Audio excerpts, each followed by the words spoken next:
Welcome! This is a free acrylic painting class where you'll learn to create a smooth ombre background using just a roller and a few colors.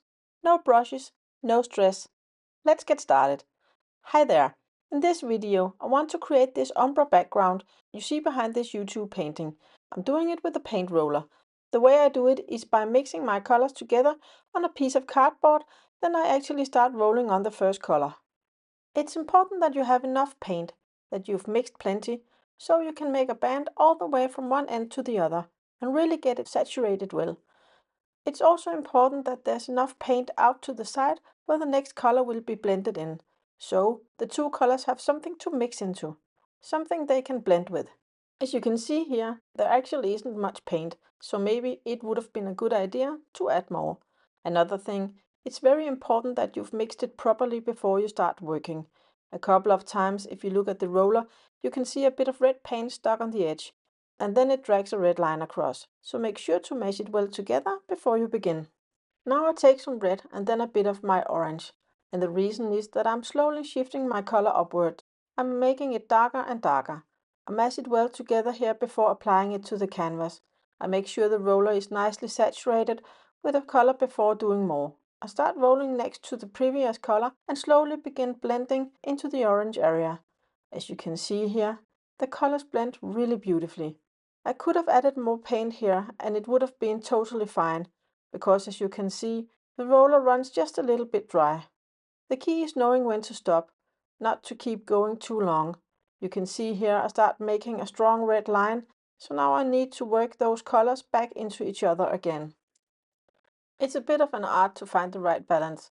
It probably varies from paint to paint, so you'll have to experiment and see how yours react. When I'm blending colors like this, I barely apply pressure. I do it very, very gently. Then I take more red to darken the shade again. Here I've grabbed a neon pink that I mix in just to brighten the color a little bit and give it a lift.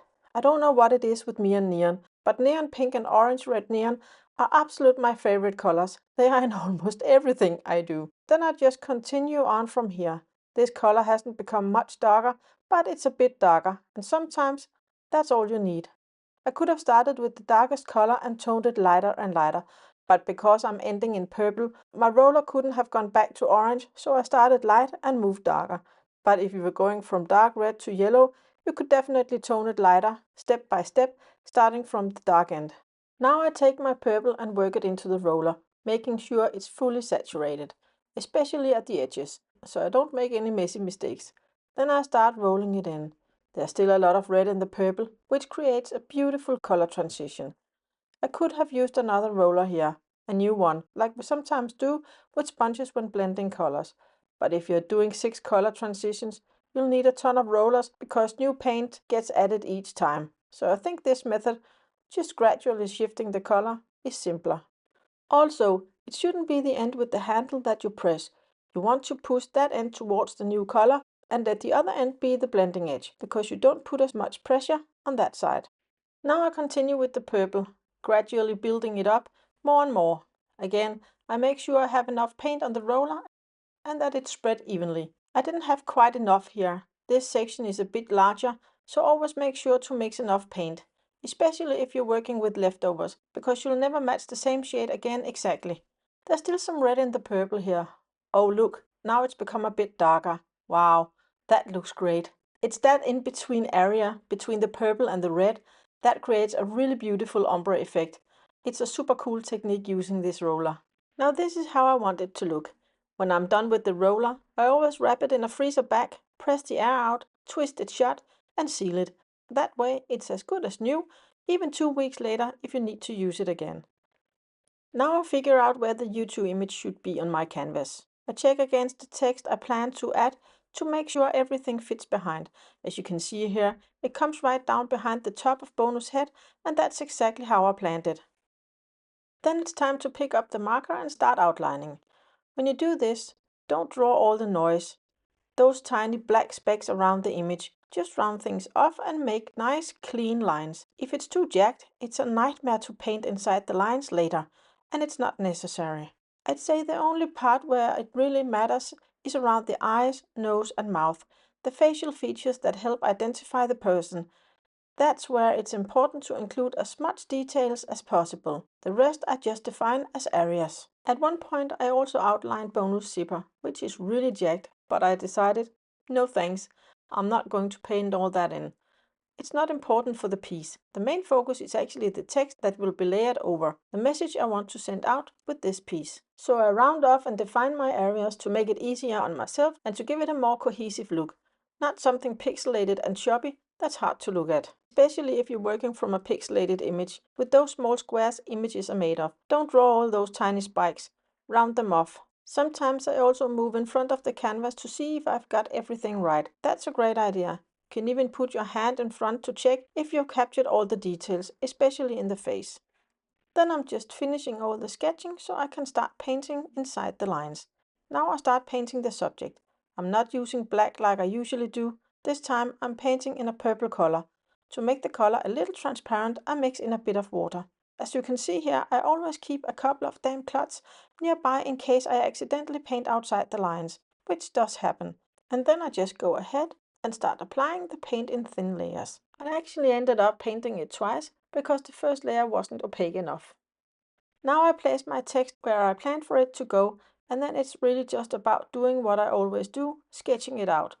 And now I'm starting here with my arm raised way up in the air, which can be a bit of a challenge. You get a bit tired and sore, but you just have to do your best and take the time it takes. You could even stand on a little stool if it's too high up. Then I paint stock before I begin layering out the sentences in all the different colors. I'm using a golden fluid paint here because it flows easily into the texture of the canvas. It's a bit thinner, so you usually only need one coat. It's a high pigment paint, super nice. Golden is based on natural pigments and they do not fade over time. It's the Rolls Royce of paint, no doubt about that. Now I sketch out all the text in different colors. I use contrasting colors that I've tested to make sure that they work well with the background and the colors in the painting. I just use acrylic markers for this. It's much easier, and I can also use them to fill in the colors. This text means a lot to me, because I've had a lot of addicts in my life, and I have to admit, even though I have the deepest sympathy, love, empathy and patience, you can reach a point in your life where the pain they cause in their selfishness and the narcissistic behavior, because the addiction comes before anything else, just wears you down. I was in a relationship with an alcoholic for 7 years, and I painted this YouTube painting for him when I sent him to treatment for 9 months. It meant a lot to him during that time, and he still has it. I highlighted the same text back then, and now I'm doing the same thing here because I once again have an alcoholic close in my life, and I needed to paint that pain out of my system. Maybe you're in a similar situation where you need to paint something you think or feel out of your body, and this is one way to do that. It's amazing. Anyway, now I'm just filling in the colors and highlighting the points. And because the black paint is glossy and the rest is matte, I spray it all with a matte varnish afterwards, 3 times, turning it a quarter turn each time, so that the whole surface has an even finish. That's it for now. I hope you've been inspired and that you too can paint your way out of sorrow and crisis you might be in. And please remember, every like and comment you leave on this video makes me really happy, and it helps me get seen by more people. So it means a lot. If you could take just 2 seconds for that, I'd be so grateful, and I'll see you again soon. Bye for now.